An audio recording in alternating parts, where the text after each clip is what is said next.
Os métodos formais são técnicas com base em definições matemáticas formais utilizadas para auxiliar todas as etapas do desenvolvimento.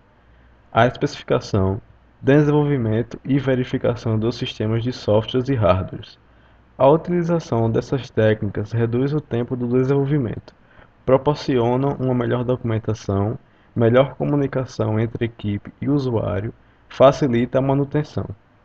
Esses métodos incluem especificação formal, análise e prova de especificação, desenvolvimento transformacional e verificação do programa.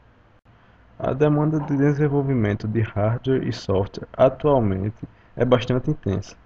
A nossa sociedade é altamente dependente da tecnologia da informação.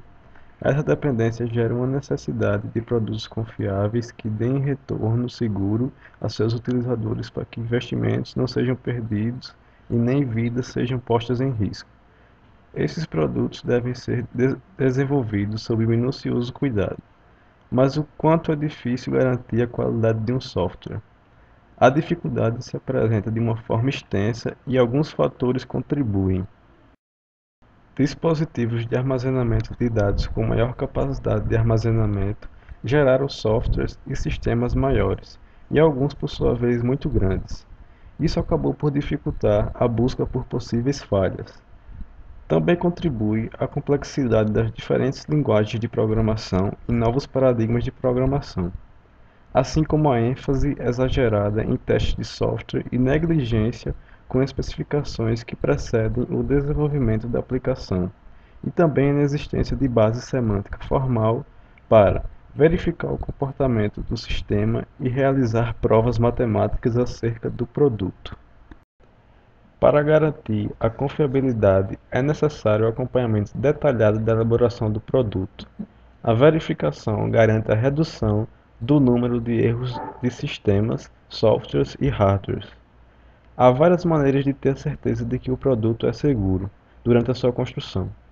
Os métodos formais, tema central deste trabalho, garantem o retorno positivo dessas aplicações ainda em fase de desenvolvimento. Um dos principais benefícios dos métodos formais é a redução do número de defeitos em sistemas através da utilização de formalismos matemáticos, garantir eficiência e facilitar a manutenção futura, evitando desperdício de recurso e dinheiro.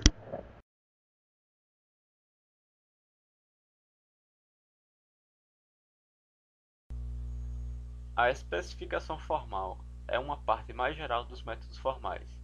É baseada na representação matemática e análise de software.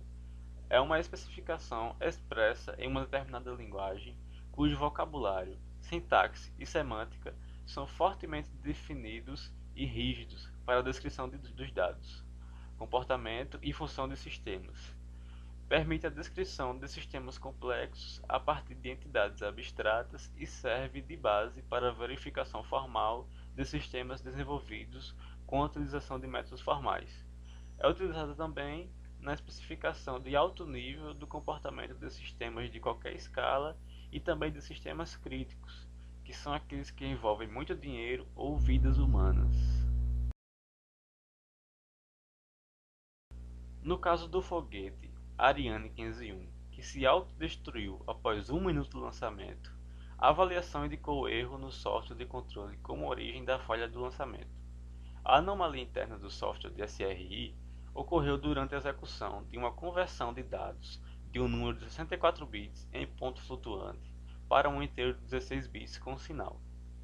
O valor do número em ponto flutuante era maior do que poderia ser representado pelo inteiro de 16 bits com sinal. O resultado foi um operando inválido. A instrução de conversão de dados em código ADA não estava protegida contra erros de operando, embora outras conversões de variáveis equivalentes no mesmo segmento de código estivessem protegidas. Esse erro no sistema do foguete aconteceu em decorrência da ausência de testes de software e, além do mais, o software havia sido reutilizado sem ter sido adaptado ao novo hardware.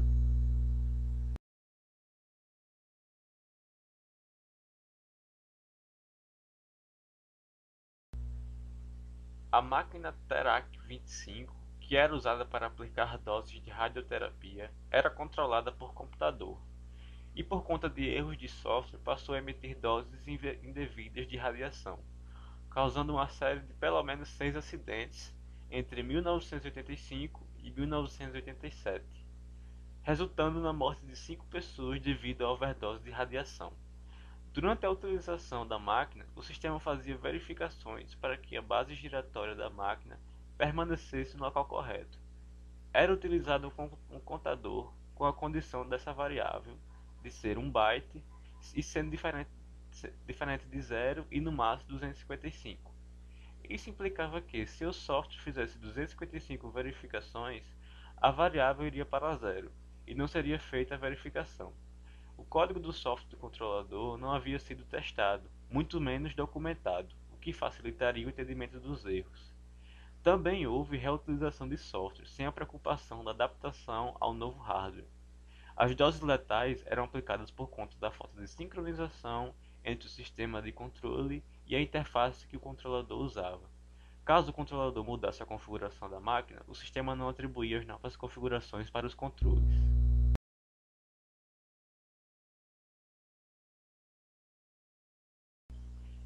Em 1994, a Intel lançou o processador mais moderno e potente da época, o Pentium. Sucesso de vendas, rapidamente todas as máquinas mais modernas possuíam um poderoso processador da Intel. O que fazia o Pentium diferente dos demais processadores era sua tabela, usada para aumentar a velocidade do algoritmo de multiplicação de ponto flutuante. Durante o desenvolvimento foi encontrada uma falha, mas os testes realizados mostraram que a chance do erro ocorrer era muito rara. Os resultados mostraram que o usuário comum só perceberia o erro a cada 27 mil anos. Porém, ainda no mesmo ano, foi provado o contrário.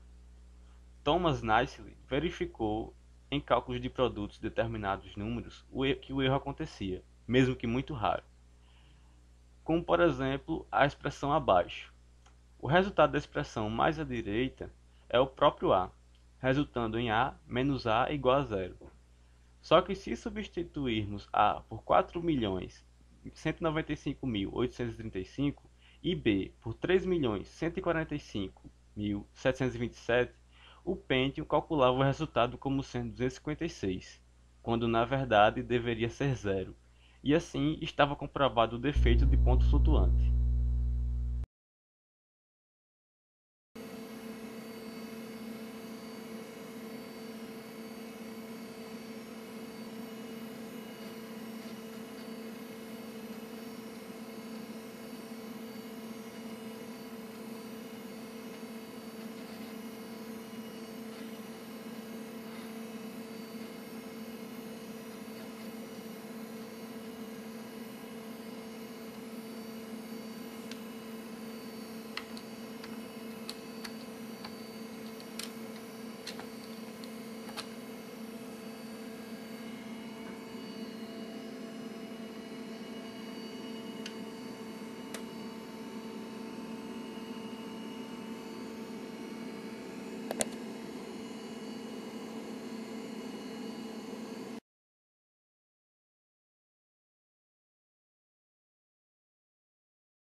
Métodos formais podem garantir um programa perfeito. Não é possível garantir uma perfeição de nenhum programa, independente do método utilizado. Mesmo usando um método formal, existem várias fases do projeto onde podem surgir imperfeições. O ponto principal é que os benefícios de uma especificação formal independem de garantia de sucesso. Dito isso, métodos formais podem realmente eliminar problemas de certas classes e ajudar a evidenciar problemas na especificação das outras. O documento de especificação formal tem um mecanismo embutido que facilita a descoberta desses erros antes da implementação.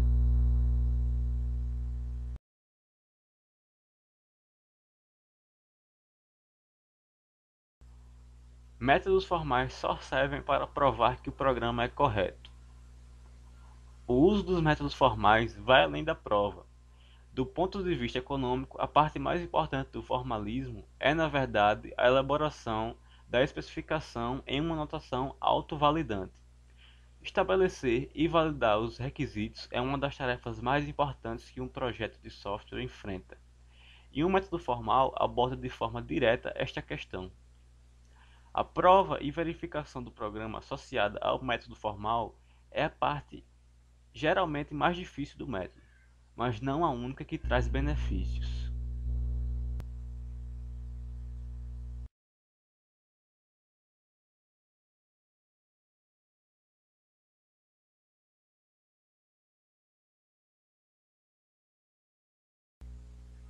Somente sistemas de missão crítica são beneficiados pelo uso de métodos formais.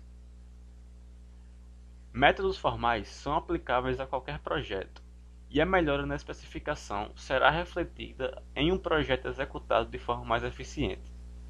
Sistemas de missão crítica se beneficiam diretamente pela parte da verificação do método, mas todos os projetos se beneficiam de um documento de requisitos melhor elaborado.